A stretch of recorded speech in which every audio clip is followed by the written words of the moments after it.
government कलेजाव फरायनाय जारुरु गावदां मोदाम फबलायनाय मोथो मोथो मोजां मोनबाय आं खानाय खफायाव बिबार थुनायखो कलेज गेटआव सौग्रावनाय बै जारुखौ फैयो नायनो कलेजाव बिखो गभार्नमेन्ट कलेजाव फरायनाय जारुरु गावदां मोदाम फबलायनाय मोथो मोथो मोजां मोनबाय आं खानाय खफायाव बिबार थुनायखो कलेज गेटआव सौग्रावनाय बै जारुखौ फैयो नायनो कलेजाव बिखो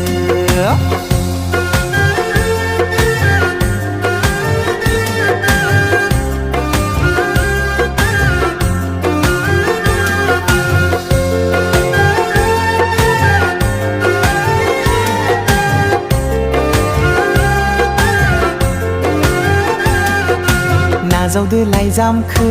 आगै गोथार गोसो लानानै जायोब्ला गोरोन्थि होदो निमाहा आंगो साननानै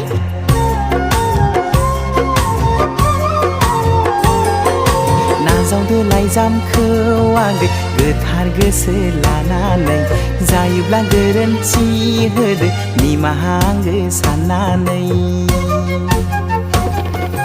गावदां बै अखाफोर बादि आंनि नोंखौ अननाया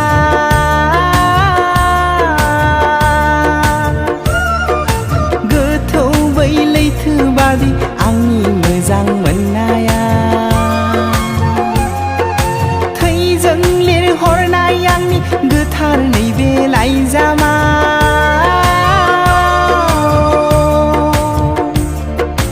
लुफाव जोबाय फिथिखा अननाय नोंनो जिउआव नागिर नागिर नागिरब्लाबो मोननाय नङा नों जिउआव गोथार गोथार आंनि बादि अननाय मुलुगाव नागिर नागिर नागिरब्लाबो मोननाय नङा नों जिउआव गोथार गोथार आंनि बादि अननाय मुलुगाव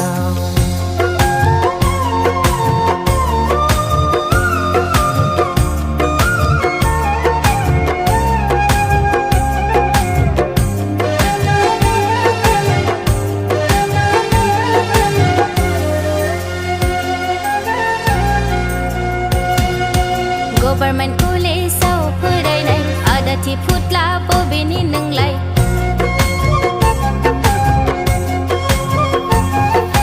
गभार्नमेन्ट कलेजाव फरायनाय आदाथि फुथ्ला बबेनि नोंलाय गोदै गोदै रावजों गलिग्रा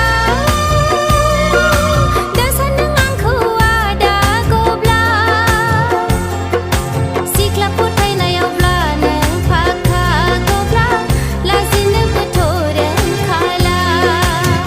दासान नागै बिदि नों दासान आंनि अननायखौ नंखाय नों दासान दासान नागै बिदि नों दासान आंनि अननायखौ नंखाय नों दासान सेंग्रा गोसो रायदावखागोन ना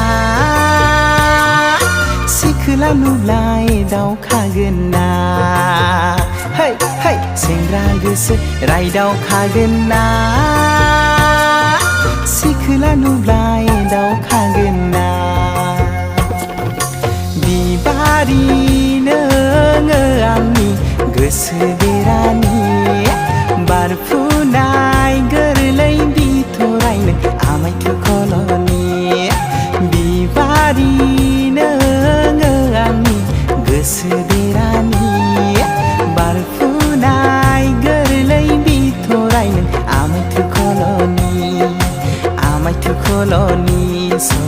आमायखौ खल'नि नागिरोब्लाबो मोननाय नङा नों जिउआव गोथार गोथार आंनि बादि अननाय मुलुगाव नागिरोब्लाबो मोननाय नङा